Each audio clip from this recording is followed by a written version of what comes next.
ঘন সবুজ জঙ্গলের গভীরে বাস করত এক ভয়ঙ্কর বাঘ। তার গর্জনে কাঁপত পুরো বন। পশু পাখিরা দূর থেকেই বুঝে যেত আজ হয়তো কারো শেষ দিন। শক্তি আর ভয়, এই দুটোই ছিল বাঘের সবচেয়ে বড় অহংকার। সে মনে করত দুনিয়ার তার চেয়ে শক্তিশালী আর কেউ নেই।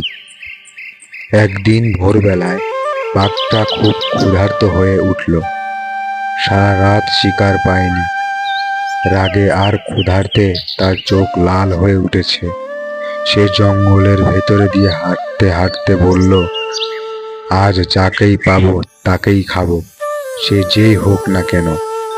হঠাৎ তার সামনে একটা চতুর শিয়াল দেখা গেল। শিয়াল বাঘকে দেখে প্রথমে একটু ভয় পেল, কিন্তু সে ছিল খুব বুদ্ধিমান। ভয় লুকিয়ে সে মাথা উঁচু করে দাঁড়ায়। বাঘ সঙ্গে সঙ্গে গর্জে উঠল, এই ছোট শিয়াল, আজ তোর শেষ দিন। আমার ক্ষুধা তোরে দিয়ে মিটাবো। শিয়াল শান্ত গলায় বলল, মহারাজ, আপনি কি জানেন আপনি কাকে খেতে যাচ্ছেন? বাঘ অবাক হয়ে বলল, কাকে? তুই তো একটা শিয়াল ছানা, আর কিছু না। শিয়াল হালকা হাসলো, ভুল বলছেন মহারাজ, আমি এই বনের রাজদূত।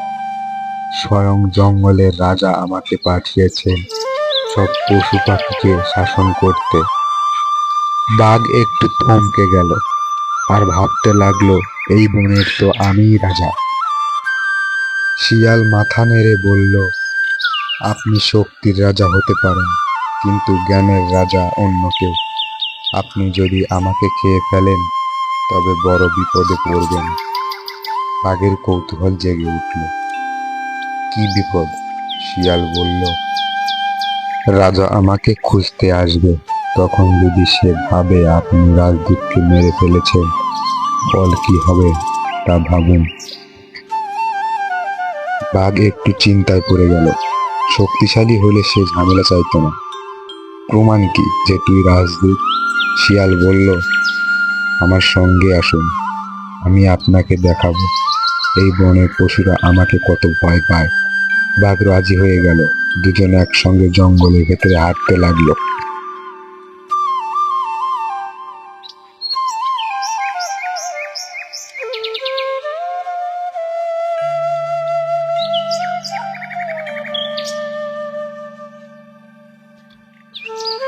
যেখানেই তারা গেল, হরিণ, খরগোশ, বানর সবাই বাঘকে দেখে ভয় পেয়ে দৌড়তে পালাতে লাগলো।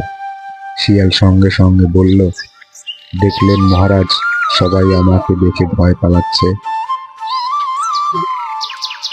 বাঘ ভাবলো, হ্যাঁ ঠিকই তো, সবাই তো ভয় পালাচ্ছে। কিন্তু আসলে পশুরা ভয় পালাচ্ছিল বাঘকে দেখে, শিয়ালকে দেখে নয়। বাঘ আরো নিশ্চিত হয়ে গেল, তুই তো সত্যি বড় কিছু। শিয়াল এবার শেষ চাল খেলল, মহারাজ, আপনি যদি সত্যিই শক্তিশালী হন তবে আমার সঙ্গে সেই পুরনো কুয়োর কাছে চলুন, সেখানে সত্যটা বোঝা যাবে। বাঘ গর্ব করে বলল, চল।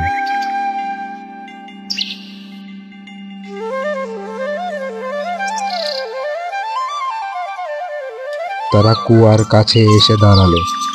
কুয়ার পানি ছিল পরিষ্কার। শিয়াল বলল, মহারাজ, নিচে তাকান, আপনার শত্রুকে সেখানে লুকিয়ে আছে। বাঘ নিচে তাকিয়ে দেখল পানিতে নিজের প্রতিচ্ছবি। সে ভাবলো আর একটা বাঘ তাকে চ্যালেঞ্জ করছে। রাগে সে গর্জে উঠল, কে তুই? আমার এলাকায় সাহস করে দাঁড়িয়েছিস? পানির ভেতরে প্রতিচ্ছবি একইভাবে নাড়াচাড়া করল। বাঘ আর দেরি করল না, আজ তোর শেষ দিন বলেই ঝাঁপিয়ে পড়ল কুয়ার ভেতরে। মুহূর্তেই সব শেষ। শিয়াল দূর থেকে দাঁড়িয়ে গভীর নিঃশ্বাস ফেলল। নিজেকে বলল, বুদ্ধি না থাকলে শক্তি নিজে থেকেই ধ্বংস হয়। এরপর শিয়াল ধীরে ধীরে জঙ্গলের ভেতরে হারিয়ে গেল, আর জঙ্গল পেল শান্তি। গল্পটি ভালো লাগলে চ্যানেলটি সাবস্ক্রাইব করে পাশে থাকবেন। ধন্যবাদ।